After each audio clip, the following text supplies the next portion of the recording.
Sir మాది జఫర్గఢ్ మండలం కూను గ్రామం సార్, మాది జనగాం డిస్టిక్. అయితే మాకు 2005లో భూదాల కింద దాత దొర మాకు దానం ఇచ్చిండు. నెల్లూట్ల జానకి రామారావు దానం ఇచ్చిండు. దానం ఇస్తే ఆ భూమిని 10 సంవత్సరాల దాకా మేమే కాస్త మీద ఉన్నాం, చేసుకుంటాను, పంటలు పండించుకుంటాను, బతుకుతుంటే మధ్యలో ఈ భూమి అనేది 4 పేర్ల మీద ఇచ్చిండు. ఇల్లందల ఓదలు, ఇల్లందల పెద్దలు, ఓరిగంటి వెంకటయ్య, దాంట్లో మారయ్య అనే 4 పేర్ల మీద భూమి దానం చేసిండు. దానం చేస్తే ఆ భూమిని ఇద్దరు పెద్ద మనుషులు, వాడకో పెద్ద మనుషులు అంటే వాళ్ళు ఉంటారు. అయితే ఆ పెద్ద మనుషులు ఏం చేసిందంటే ఈ ఓదల దగ్గర అన్న నేను పట్ట చేపి కాగితం తీసుకురా అని అంటే ఆ కాగితం వాళ్ళ తమ్ముడికి ఇచ్చిండు. ఇచ్చినప్పుడు ఆ కాగితం తీసుకుపోయి ఆయన ఏం చేసిండో తెలియదు. తీసుకుపోయిన తర్వాత ఒక 6 నెలల తర్వాత ఆ భూమి మీదకి వేరే స్వామి అనే క్యాండిడేట్ వచ్చి ఆ భూమి నేను కొనుగోలు చేసిన, ఆ భూమి మీద మీరు పోవద్దు, మీకు సంబంధం లేదని మమ్మల్ని దౌర్జన్యం చేసి మా పైన కేసులు పెడతాడు. కేసులు పెట్టినా కూడా మేము భయపడకుండా వస్తాను.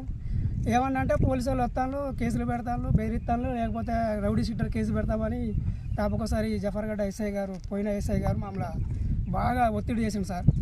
ఒత్తిడి చేసి ఒక క్యాండిడేట్ మీద కూడా కేసు అయింది. ఆ కేసు అయినా కూడా ఆ కేసు తిరుక్కుంటూ కూడా వస్తాము ఇప్పటి వరకు. అయితే ఆ భూమి ఏమైందంటే ఆ భూమిని నర్సే కాగితాన్ని తీసుకుపోయి పట్టా చేస్తానని తీసుకుపోయిన తర్వాత పట్టలేదు, ఏం లేదు, మేము అమ్మినాం, భూమి అమ్మినాం, నాయని స్వామి కొన్నాడు అని మాకు 2 లక్షల రూపాయలు ఇచ్చిండు అని ఆ కాగితం సృష్టించిండు. ఆ కాగితం సృష్టించి తీసుకొచ్చి చేస్తే మేము కలెక్టర్ దగ్గర పోయినాం, ఆర్డీఓ దగ్గర పోయినాం, సిపి గారి దగ్గర పోయినాం. పోతే వాళ్ళందరూ వాటి పరిశీలించిండ్రు, గుర్తించిండ్రు, దీని మీద ఏం లేదు, అరే బాబు దున్కాపురం అని చెప్తే మాకు వాళ్ళు చెప్తాను, మాకు ధైర్యం చెప్తాను, కానీ మేము ఇక్కడికి వచ్చే వరకు మేము నెగ్గుతలేము, భయపడిపోతున్నాం.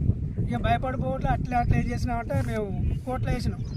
ఆయన కూడా కోర్టులో కేసు వేసాడు. ఆ కోర్టులో కేసు అట్లే ఉన్నది.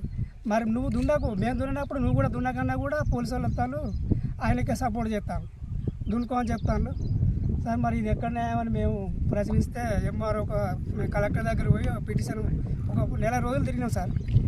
తిరగంగా కొంచెం ఆ ఎంఆర్ఓ గారు రిపోర్ట్ పంపిండు. ఆ రిపోర్ట్లో కూడా ఈ నాయన స్వామి అంటే ఆయన కబ్జాలో లేడు, కాస్తులో లేడు, పానీలో లేడు, దేంట్లో లేకుండా కూడా దౌర్జన్యంగా దున్నుతాడు. ఏమన్నా అంటే మీరు దిక్కున్న కాడ చెప్పుకోవాలనే విధానంగా మాట్లాడతాను సార్.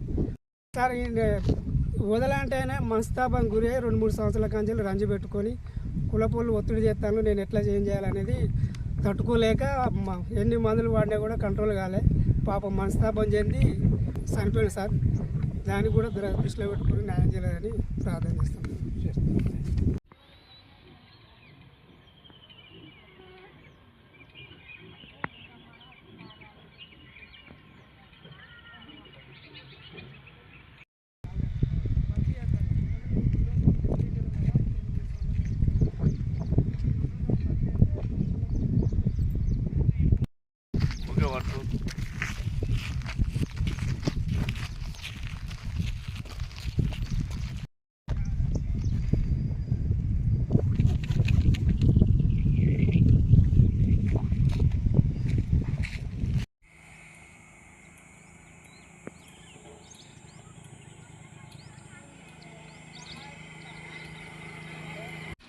Ya Allah.